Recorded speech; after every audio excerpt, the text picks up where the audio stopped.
সেদিন ডক্টর মোহাম্মদ ইউনূসের সাথে ছবি তোলার জন্য লাইনে দাঁড়াতে হয়েছিল স্বয়ং মেসিকেও। ডক্টর মোহাম্মদ ইউনূসকে তাদের ক্লাবে একটিবার নেওয়ার জন্য উঠে পড়ে লেগেছিল বার্সেলোনা। বাংলাদেশকে গর্ব করার মতো এক মুহূর্ত উপহার দেওয়া এই বাংলাদেশি নোবেলজয়ীকে কাছে পেয়ে নিজেদের গর্বিত বলেছিল বিশ্ব ফুটবলের অন্যতম সেরা ক্লাব এএফসি বার্সেলোনা।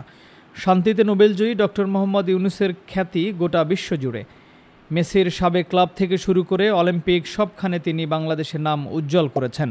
2016 সালে ডক্টর মোহাম্মদ ইউনূসকে বার্সেলোনায় আমন্ত্রণ জানানো হয়।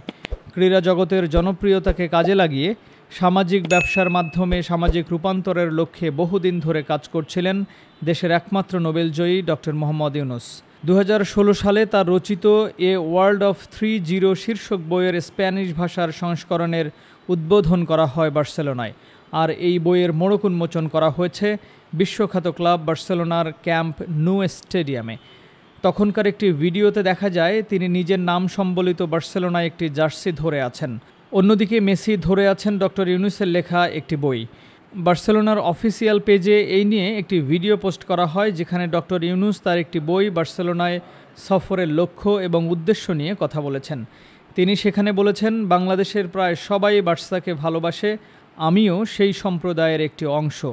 বাংলাদেশের লাখো কোটি তরুণ বার্সাকে পছন্দ করে, মূলত আমি তাদের মুখপাত্র হয়ে এখানে এসেছি। ডক্টর মোহাম্মদ ইউনূস তাদের জানান হাজার হাজার কিলোমিটার দূরের এই ক্লাবটিকে বাংলাদেশের মানুষ কতটা ভালোবাসে।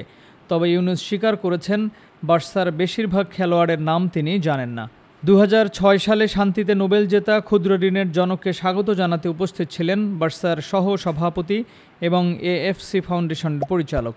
এই পরিচালক বলেন, ডক্টর মোহাম্মদ ইউনূসকে পেয়ে আমরা সম্মানিত বোধ করছি, যিনি মানবতা ও সমাজের প্রয়োজনে এত কিছু করেছেন।